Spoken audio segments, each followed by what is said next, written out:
역대하 13장 1절부터 14장 1절 같이 합니다. 여로보암 왕 제18년에 아비야가 유다 왕이 되고 예루살렘에서 3년을 치리하니라. 그 모친의 이름은 미가야라. 기브아 사람 우리엘의 딸이더라. 아비야가 여로보암으로 더불어 싸울세. 아비야는 택한 바 싸움에 용망한 군사 40만으로 싸움을 예비하였고 여로보암은 택한 바 큰 용사 80만으로 대진한지라. 아비야가 에브라임 산중 스마라임 산 위에 서서 가로되 여로보암과 이스라엘 무리들아 다 들으라. 이스라엘 하나님 여호와께서 소금 언약으로 이스라엘 나라를 영원히 다윗과 그 자손에게 주신 것을 너희가 알 것이 아니냐. 다윗의 아들 솔로몬의 신복 느바스의 아들 여로보암이 일어나 그 주를 배반하고 난봉과 비류가 모여 조침으로 스스로 강하게 하여 솔로몬의 아들 르흐보암을 대적하나 그때에 르호보암이 어리고 마음이 연약하여 능히 막지 못하였었느니라. 이제 너희가 또 다윗 자손의 손으로 다스리는 여호와의 나라를 대적하리 하는도다. 너희는 큰 무리요 또 여로보암이 너희를 위하여 신으로 만든 금송아지가 너희와 함께 있도다.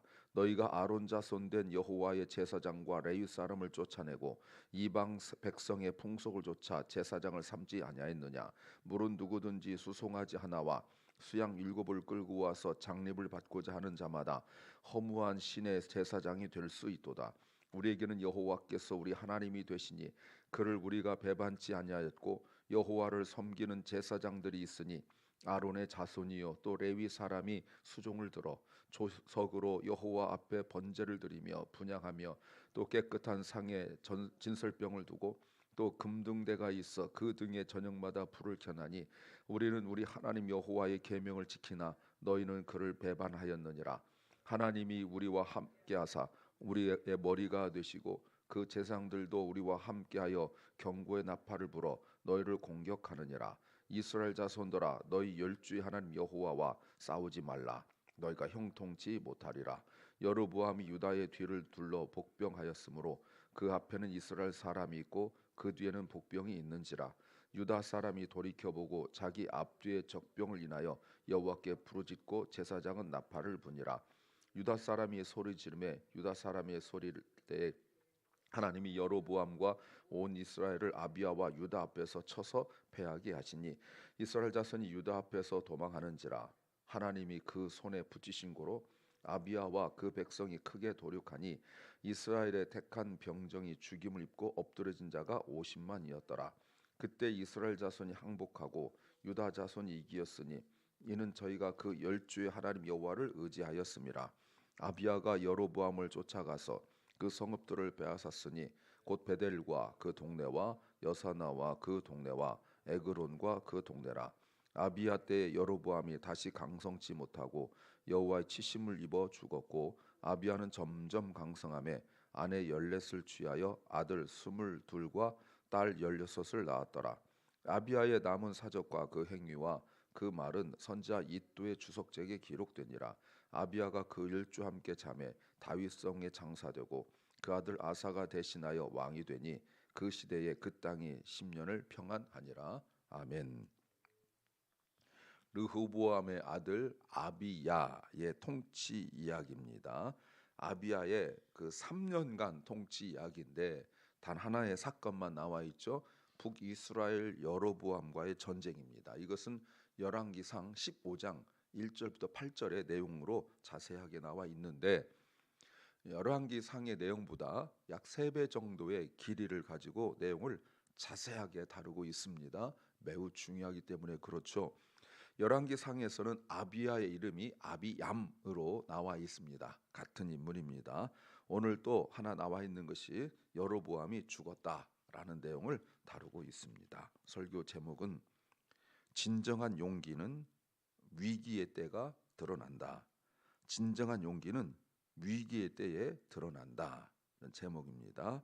True courage is revealed in times of crisis. True courage is revealed in times of crisis. 진정한 용기, 제가 용기라고 말했지만 믿음이라고도 볼 수 있습니다. 진정한 믿음은 위기의 때에 드러납니다. 그 위기라는 것이 두 가지가 있죠. 하나는 오늘 본문처럼 전쟁의 상황이 될 수도 있고요. 또 하나는 너무 풍요로운 것을 말할 수 있습니다. 반대인 거죠. 너무 모든 일이 안 되고 힘들 때도 위기이지만 모든 게 내 생각대로 또는 내가 생각한 것 이상으로 모든 것들이 다 풀려 나갈 때 이게 하나님의 뜻이라고도 말할 수 있지만 사실은 위기일 수도 있습니다. 왜냐하면 기도하지 않고 이루어진 일들이 한 번, 두 번은 괜찮지만 그것들이 계속될 때는 결코 하나님 뜻이라고 볼 수만은 없다는 거예요. 왜? 기도 안 해도 되니까. 마음 먹은 게 되니까. 어떤 때는 마음 먹지 않아도 되니까. 이게 위험하다는 거예요. 이때 필요한 게 뭡니까? 믿음이에요. 자기 자신을 점검해 보는 믿음이 필요하죠. 무엇을 알아야 될까요? 첫째는 간단하고 단순한 방법이 가장 옳을 때가 있다. 간단하고 단순한 방법이 가장 옳을 때가 있다. Sometimes the simplest way is the best. Sometimes the simplest way is the best. 오늘 전쟁 이야기가 나와 있는데 잘 보세요.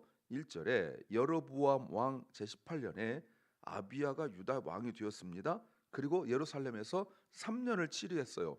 그리고 그 모친의 이름이 나옵니다. 여기까지는 큰 이상이 없는데 오히려 여로보암에 대하여 조금 더 비교해 보면 아비야와 비교해 보면 여로보암이 훨씬 더 나라를 안정시켰고 지금 든든하게 세워갈 수 있는 상황이에요. 그런데 지금 2절 보면 아비야가 여로보암으로 더불어 싸운다라고 나와 있는데 이게 마치 아비야가 먼저 싸움을 여로보암에 건 것처럼 돼 있지만 사실은 반대죠. 여로보암이 아비야를 건드는 거예요. 왜요? 자기는 이제 18년 정도 되었고 나라를 든든히 세워가고 있는 거죠. 그 상태 속에서 이제 왕이 된 지 3년밖에 안 된 아비야를 만만하고 우습게 본 거예요. 그래서 전쟁을 걸었어요. 근데 이 전쟁이 두 나라를 지금 비교하고 있는 상황이 있는데, 근데 두 가지 면에서 봐야 돼요. 하나는 군대 숫자예요. 군대 숫자. 보세요. 싸우는데 3절에 아비야는 싸움에 용맹한 군사 40만. 그런데 여로보암은 80만인데 여러분 자세히 보시면 약간의 차이가 있다는 것을 알 수가 있을 거예요. 자, 아비야는 그저 선택한 군인 40만이라고 나와 있는데 여로보암은 선택한 큰 용사라고 나와 있어요. 예. 근데 이게 지금 벌써 40만과 80만은 전쟁이 이거는 할 수가 없습니다. 이건 비교가 안 되는 거예요. 오늘날처럼 무슨 핵무기나 미사일이나 이런 때가 아니라 기껏해 활, 창, 칼밖에 없는 상황 속에서 심지어 이때는 돌도 던졌습니다. 뭐 이런 상황들 속에서 인구가 많고 적고가 어마어마하게 차이가 있습니다. 이거는 100번 싸워봤자 100번 아비아가 지게 돼 있어요. 그런데 또 하나 보면 전쟁의 방법 13절에 나오는데 여로보암이 유다의 뒤를 둘러 복병하였다 이렇게 나와 있습니다. 그러니까 지금 여로보암이 두 가지 면에서 유리해요. 하나는 군인의 수에서, 또 하나는 전술 또는 전략 병법이라 하죠. 이게 비교할 수 없을 정도로 훨씬 더 여로보암이 뛰어나요. 이렇게 전쟁 어떻게 하게 잘하게 되었을까요? 네, 르호보암 왕 때 어떤 일이 벌어지냐면 12장 16절서 보면 그 앞에 보면 15절 말씀에 르호보암의 시종 행적이 나와 있는데 그 다음에 르호보암과 여로보암 사이에 항상 전쟁이 있었다 이 말이 나오죠. 15절에 이게 무슨 말일까요? 여로보암은 그 사이에 전쟁 준비를 할 수 있었던 거예요. 전쟁에 익숙해진 거예요.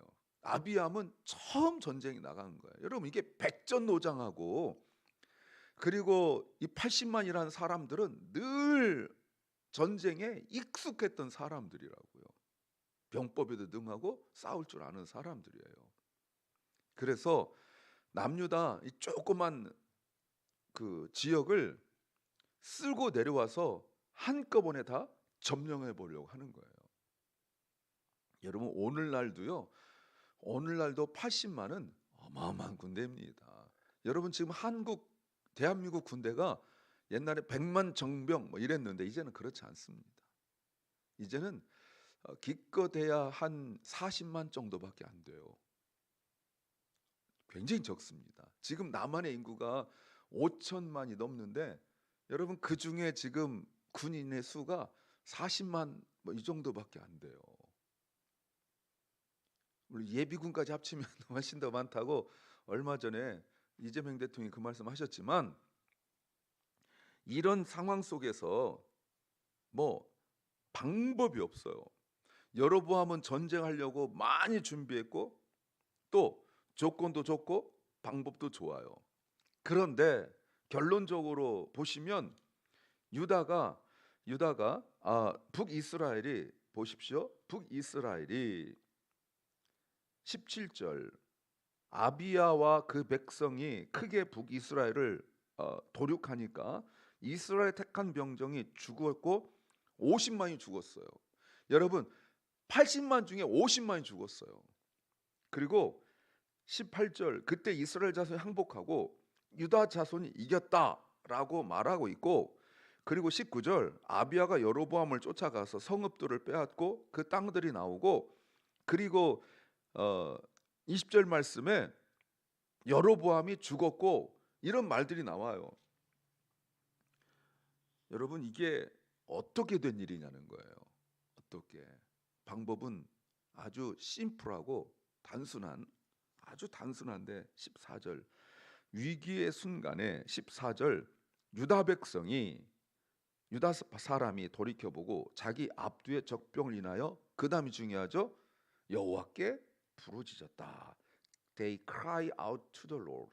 여호와께 부르짖고 기도했어요. 단 한 가지. 너무나 간단해요. 그랬더니 하나님께서 역사하셔서 80만 중에 50만이 죽었고, 여로보암은 그 전쟁의 후유증으로 아마 열불나서 죽지 않았을까 생각이 들 정도인데, 내가 지다니 뭐 이렇게 분통이 터지는 거죠. 그리고 50만이 죽었으니 이게 왕이 그 나라를 제대로 다스릴 수 있었겠습니까? 그러니까 화병에 죽고 그 스트레스에 죽었을 것이다 생각을 하는 거죠. 뭐 하나님께서 치셨다, 이게 정확합니다. 그런데 바벨론 포로 돌아온 사람들이 이걸 보면서 무엇을 깨달았을까요? 아마 땅을 치며 후회하지 않았을까요? 이 방법이 있는데. 이스라엘이 예루살렘 멸망할 때 다른 방법들 다 썼어요. 애굽을 의지하고 뭐 군인도 강성하게 하고 해봤지만 한 가지 안 한 것이 무엇입니까? 이 단순한 방법, 여호와께 부르짖고 기도하는 것만 빼고 다른 거 다 했어요. 이게 위기 때 너무나 안타까운 모습입니다. 두 번째는 해결 방법이 달라져야 한다. 해결 방법이 달라져야 한다. The solution must change. The solution must change.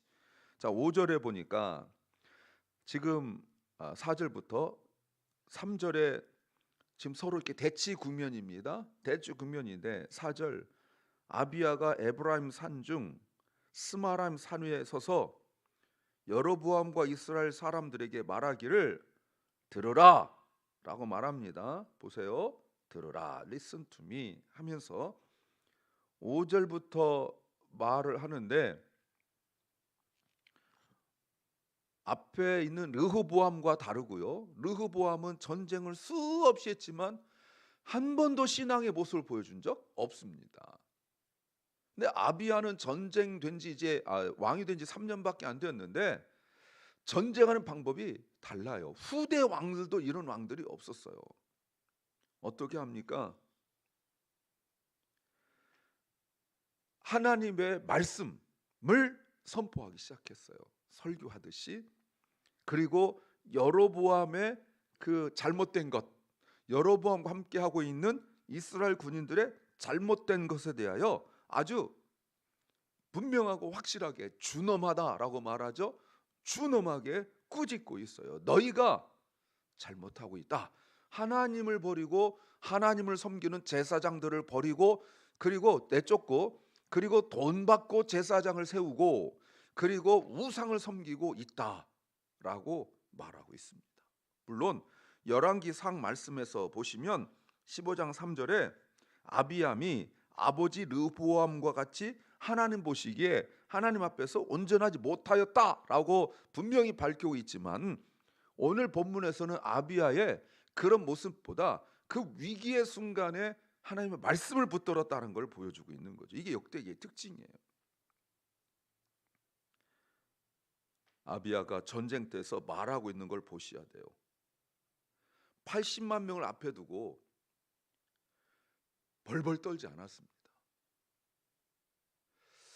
여러분, 사울이 블레셋 군대 80만도 안 되는 사람 앞에서 벌벌 떨고 군인들 무서워 도망가고, 그래서 사무엘이 오기도 전에 제사 지내고 했던 그 망가진 모습을 보여주거든요. 충격적인 내용이죠. 여러분, 이사야 말씀에서 보시면 이사야 7장 말씀에 어떤 말이 나오냐면, 그 남유다와 북이스라엘의 전쟁 이야기가 이사야 7장에 나옵니다. 7장에 아하스 때입니다. 아하스 때 아람 왕 르신과 그리고 북이스라엘 베가가 예루살렘을 공격할 때가 와요. 이때 2절에 보시면 왕의 마음과 그 백성의 마음이 삼림의 바다에 흔들림 같이 흔들렸다. 벌벌벌벌 떨었어요. 그때 하나님께서 이사야 선지자를 보내 가지고 너희는 가만히 있어라 하시면서, 저들이 아무리 꾀를 부리고 작전을 짜도 이루지 못한다 하시면서, 하나님께서 이사야 선지자에게 뭐라고 말씀하시냐면, 기도해라, 징조를 구하라 라고 했더니, 여러분, 이사야 7장 12절에 아하스가 가라되 나는 기도하지 않겠습니다. 나는 기도하지 않겠습니다 해서 나온 것이 그 유명한 7장 14절, 보라 처녀가 잉태하여 아들을 낳으리니 그 이름을 임마누엘 하리라는 말씀이 나온 거예요. 이 말의 의미가 뭐죠? 하나님 앞에, 하나님 처녀가 잉태하여 아들을 낳게 해주세요라고 기도해도 그걸 들어주셨을 거라는 거예요. 근데 기도하지 않습니다. 그런데 오늘 본문의 아비야는 하나님 앞에 기도해요. 그리고 말씀을 선포해요.